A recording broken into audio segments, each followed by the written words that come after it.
Hello and welcome. My name is Jessica Carvat. I'm a women's health coach and vegan nutritionist. And in this video, we're going to speak about why a vegan diet is not healthy. So stay tuned. Shocker, right? A vegan diet is not healthy. What is she talking about? Well, obviously we know. There's so many amazing vegan alternatives out there right now, which yay to the vegan evolution. And I'm so happy about that. But at the same time, these products are not healthy.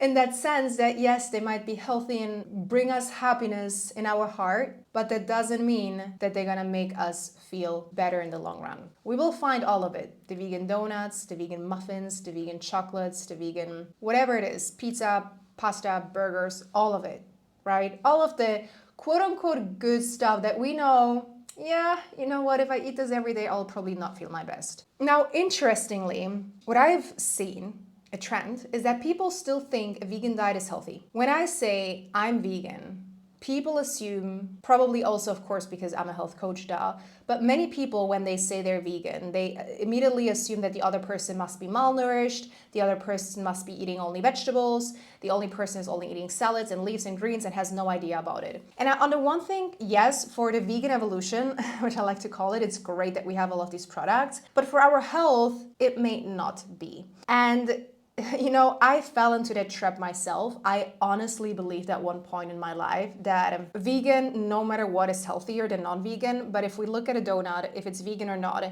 it's still deep fried, it's still full of sugar and fat. It's probably as unhealthy as the non-vegan donut. Now, I do want to also preface this by saying that I use the word healthy here, not in a sense that it is a forbidden food and we should never eat it and it's gonna make you ill or whatever. It will if you eat a lot of it. But if you know me, it's all about balance. But I do also want to really talk about that because when I first went vegan, I fell into that trap thinking, believe it or not, if it's vegan, it must be healthier anyways.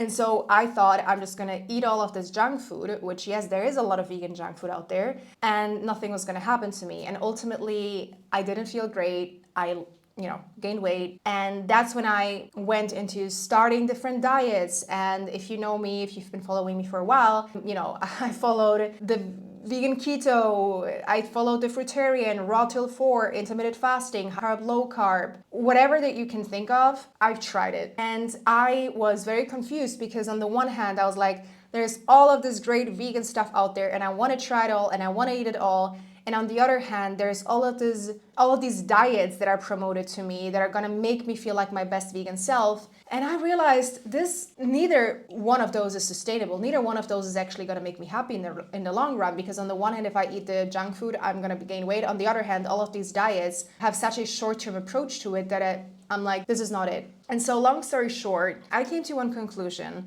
which is, and obviously I've been living according to this conclusion now for years, but a vegan diet per se is not healthy, but there's some things that I have done that helped me lose weight and become a healthy vegan. The first thing is balance over restriction. So what really helped me is still allowing myself to have the occasionally vegan donut or junk food thing that I really wanted or was craving, but I didn't make this the majority of my diet, which means I still teach this to my clients, which is the 80-20 approach.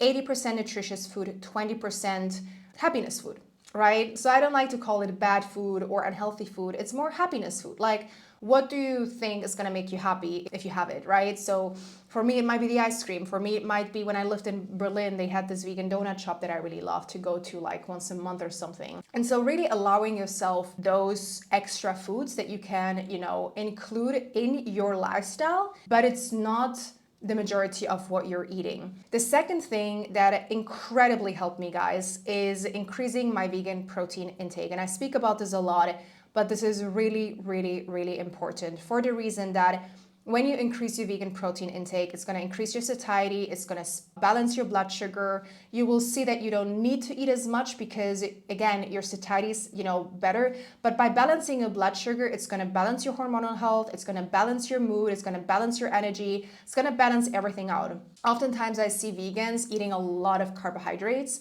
and they wonder why they're still hungry, why they're bloated, why they're not feeling great. It's because the protein is too low. What are some great vegan protein sources? Anything from tofu, tofu, tempeh, seitan, textured vegetable protein, bean pasta. I'm obsessed with bean pasta. I love to have my chickpea pasta at least 2 to 3 times a week. It's easy. I can put it into the pot. It takes me 5 minutes to cook it, maybe 10. I throw in some hummus or tomato sauce, some more vegetables, and I'm done. And it really helps my life, if I can say so. And then the third thing that really helped me is to switch more towards a plant-based mindset. So plant-based, as the name already says, plants, right? Instead of thinking whole foods, I feel like the term whole foods has become very in, and it's still okay because we should be consuming more whole foods than processed foods, but sometimes it can also just help with thinking about plants, right? So making sure that you have, a couple of fruit sources in the morning, or like other plant sources like vegetables in the morning, throwing in an extra, plant into your meal. So for example, yesterday evening, I actually had a burger, and after I finished this burger, I was like, I missed my veggies. And so I went ahead and I just put these cherry tomatoes into a bowl and I snacked on them to just get my vegetables in as well, because I didn't get them in. And so again, as you can see, it's not about perfection. It's about seeing things, how you can switch them. Oh, there's a rainbow. Okay, this is beautiful. Guys, you can't see this right now, but it's amazing. Sorry, I got distracted right there.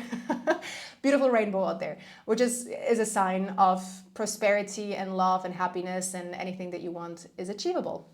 Anything. Long story short, it's not about restriction, it's about balance and allowing yourself to include your favorite foods and navigating through it if you have to, right? Allowing yourself to have the burger, but then adding an additional veggie source to it. Or even when you have pizza, like when we buy like frozen pizza, vegan of course, I add more vegetables on top, or I add a vegan protein source on top if it's lacking. And so again, it's not about not eating the pizza, it's about adding things on top that are gonna make you feel better and more full and are gonna add the extra nutrients from the vegetables, right? So this is a tip that I have for you too, which might be helpful. But these are the 3 things that will make you a healthier vegan for sure if you follow them without necessarily needing to restrict yourself, right? So also, if you want to keep trying out those vegan products, you can, and I highly recommend you do, because obviously the more we buy that, the more we support the vegan movement, which I think is really important. But at the same time, it shouldn't be at the expense of your health and your well-being, right? So still allowing them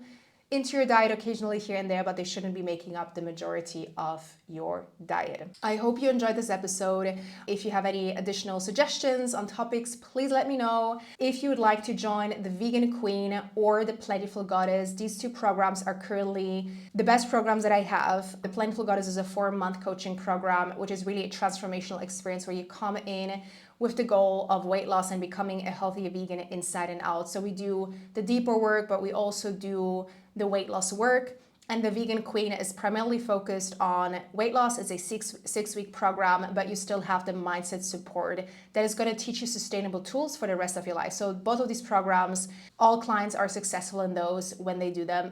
That's always what I want to say, when they do them. And it's just wonderful to see not only how these programs have changed people's lives, but also the community that we have created. So if any of those sound good to you, you can find those in the show notes too. If you have additional questions about them, let me know. I'm excited to connect with you.